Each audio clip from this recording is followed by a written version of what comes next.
It is truly amazing of how the awesome show Bluey started from a small show in Australia to being a big influence across the globe. But how did Bluey transition from a show in Australia to being the biggest show ever across the globe? Yup, my name is Dusk Breakdown, back in another video, and today we're gonna talk about how Bluey became the biggest show ever on the planet. So what are we gonna talk about in this video? First of all, we're gonna talk about how Bluey became popular in the first place and why is it so popular to all audiences out there, especially teenagers like me. Later in the video, I will also discuss how I managed to cross with the Bluey series in the first place. Make sure that you like and subscribe to this channel for more content. Alright, starting off, the beginning. The show started off as a small preschool show in Australia created by this guy, Joe Brum. Joe Brum actually had a lot of other projects, such as being an animator of Peppa Pig and creating the video game Dan the Man.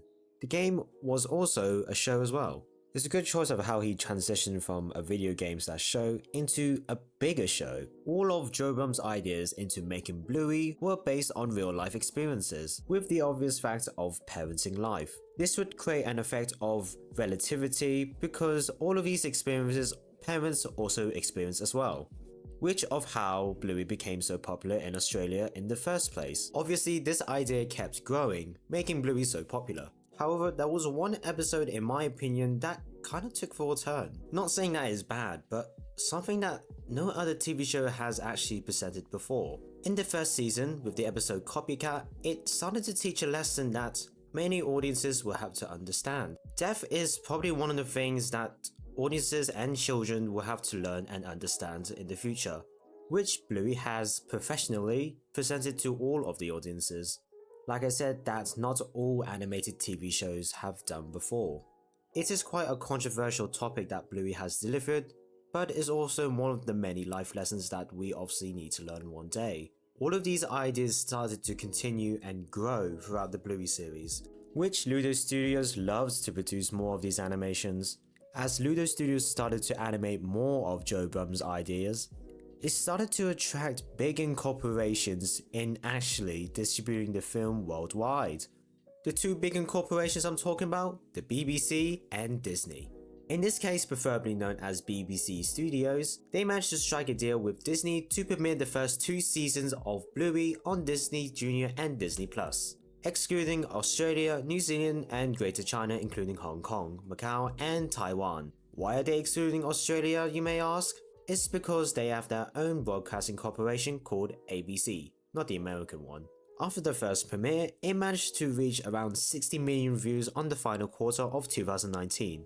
Now then, Lockdown 2020. Obviously, Lockdown 2020 was a time of "You must stay at home." This then obviously led us to be on our computers, TVs and phones, etc. In Australia, they managed to reach over 261 million views. That is with season 1 and season 2 combined, making it the fastest growing show in the animation industry as of 2020. Now moving on, we move on to October 2020. Now, this is the month of 2020 which the UK manages to find and get a grasp on Bluey after a long COVID interruption. Obviously, with the new addition of countries being able to stream Bluey on their platforms, numbers grew even faster with new additions of countries being able to stream Bluey. Many families out there started to take Bluey as an influence for parenting, which then made Bluey the ultimate parenting bible for all parents out there. Now, when there's a show, there's gotta be some merch. As of 2021, there was obviously a lot of merch being sold by that year, ranging from plushies, figures, and as well as t-shirts. All the merch rights belong to the BBC, which Ludo Studios do not have control of. Disney also wanted to try and even merchandise Bluey as well, which we really want to see, as we obviously don't want to see Mickey Mouse trying to Disneyfy Bluey because it's already fine as it is. Even back in 2019, they wanted to create a theme park as well as merchandise. Now, moving on to 2022 is when things started to grow even more with the help of social media. There's already been a Bluey Reddit as of 2020, but I want to talk about the ultimate scrolling app called TikTok. In September 2021, 26 episodes of season 3 started to air. Then, in June 2022, 11 more episodes started to air as well. Now, as of 2022 was probably the time of where TikTokers started to re-upload shows onto TikTok, obviously. Now, in my experience, I started to see those 11 episodes in June as well. However, it didn't pair with Subway Surfers on the bottom half. June to July 2022 was probably my first sighting of this show. Now, at first, I didn't really seem to be very intrigued about the show, but obviously, a lot of TikTokers would obviously put it in 3 parts, which then obviously made me want to look at the profile and search for more parts. Obviously at that time, it didn't really seem to intrigue me to watch the rest of the series. However, 4 months later, I see the same show again, with the pairing of Subway Surfers on the bottom half. This then obviously kept a lot of audiences engaged on TikTok. Now, with this help, obviously kept a lot of audiences engaged with the top half of Bluey. No doubt that it definitely worked on me. The first episode that I can remember watching was Fairy Tale. As of the time of November and December, I definitely became more intrigued about this show. The episode also had a reference on She-Ra as well. Aside from the fact that it had Subway Surfers on the bottom half, it also made me think a lot about the show itself. Like, why did TikTok suddenly recommend me this after 4 months? I started to scroll again on the For You page and I see another Bluey post. At that time, I didn't really seem to remember favoriting or liking any of the Bluey posts, but I gave the show another chance. This time, it was the episode called Family Meeting. Now, obviously, if you don't know, it's just basically how Bandit fluffied. It's just basically the first action when our dads get out of their room and walk in the hallway. After that made me realize of how relatable this show was. I then wanted to see more of this relatable show throughout TikTok because that's probably one of the best ways to find it so far, if you don't want to pay for Disney+. This then made me realize that this show has absolute awesome writing, as well as best art style, and also effects. That made me realize about this show being even good for adults as well, like me. Then I watched that episode being popular as of 2023, Sleepy Time. This episode focuses on the idea of sleepwalking, which all of us must have experienced before. Most of the time the characters stay silent, but I want to talk about the absolute great effects and music that was playing throughout the episode. I even cried on that episode because of how well made the show was. Episode.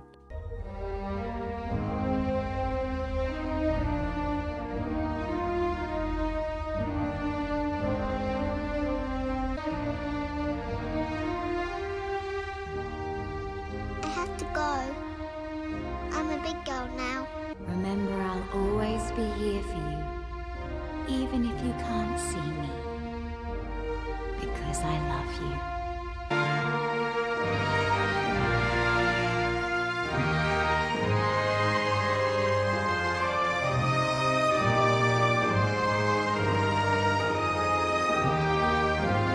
Don't you understand how good that was? I'm sorry, but me being an artist, animator, and storyteller, this episode hit me. After that, I saw a bunch of edits on TikTok.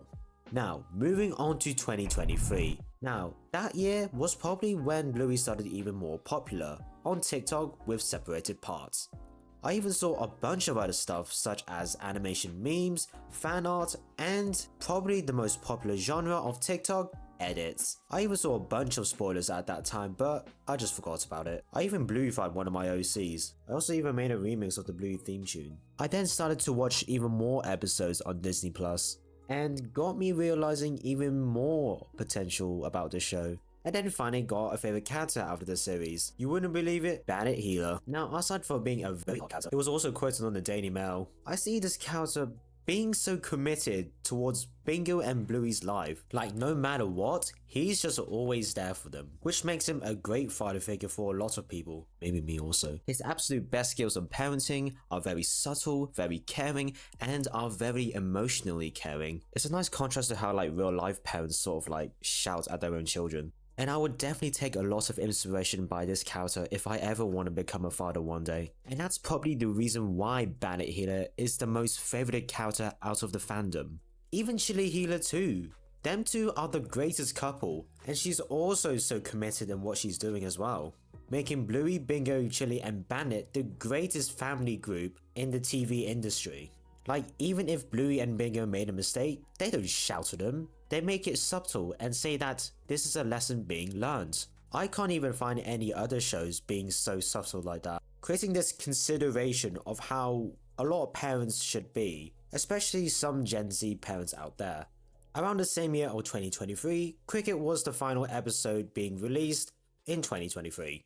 Now, cricket is one of the biggest sports in Australia so far. There are many styles to play cricket and how to win. Now, this episode talks about how cricket is not just a sport. It is about the amount of experiences that has built around cricket. Now, if I am correct, the focus family of this episode is Rusty's family. If you didn't know, Rusty's dad works in the military. He shares his own experiences as well as giving advice to win cricket. This episode was also premiered on a cricket stadium as well.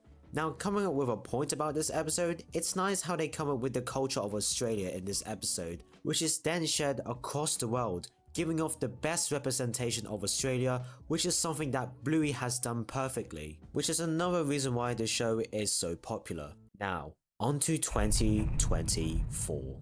Now, this year will definitely bring some audiences into a lot of tears. To start off, in April 7th, we got the episode Ghost Basket, showing the fact that the healers were about to sell their house.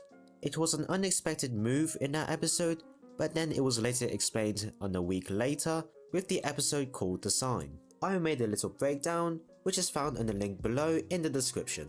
Now, the whole episode is obviously the marriage between Radley Healer and Fisky, as well as the house being sold. Oh wait, no.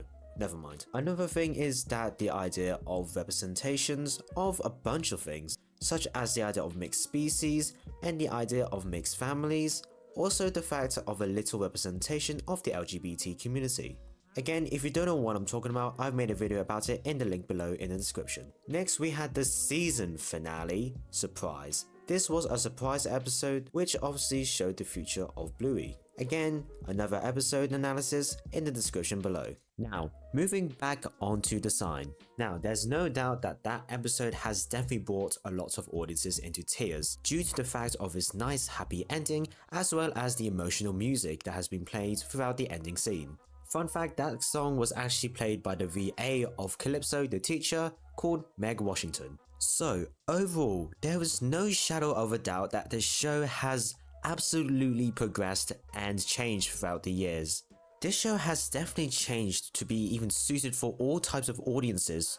I'm talking about parents, childless adults, as well as teenagers. Even the creator of Bluey said that it was made for all ages.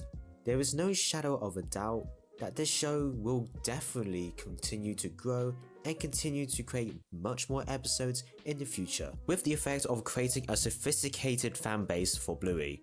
Now, I want to talk about a weird comparison to another community called the Brony community. Now, I don't know why people want to compare this, maybe because a lot of people on social media have seen a lot of similarities between these communities, which in my opinion don't have a proper similarity at all. Yes, both were made for preschoolers, but like I said, Bluey sets it on a different level which is both enjoyable with preschoolers and adults as well, even the childless ones. There are a few moments where the Bluey community can be a bit weird sometimes, but it's completely normal. Like, this is the internet we're talking about. You can't really control what's being shared. I see a lot of hate comments on the Bluey TikTok and some Bluey TikTokers out there.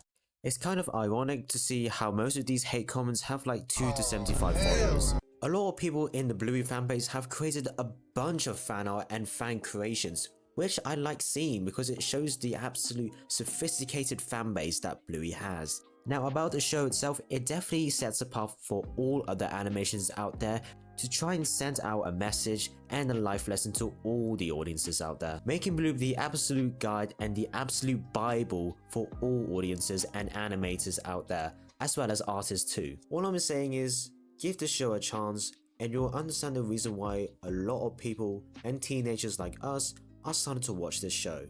If not, then that's fine by me. Just try watch it anyway. Now then, that is all the information that I've gathered for this video about how Bluey became popular in the first place.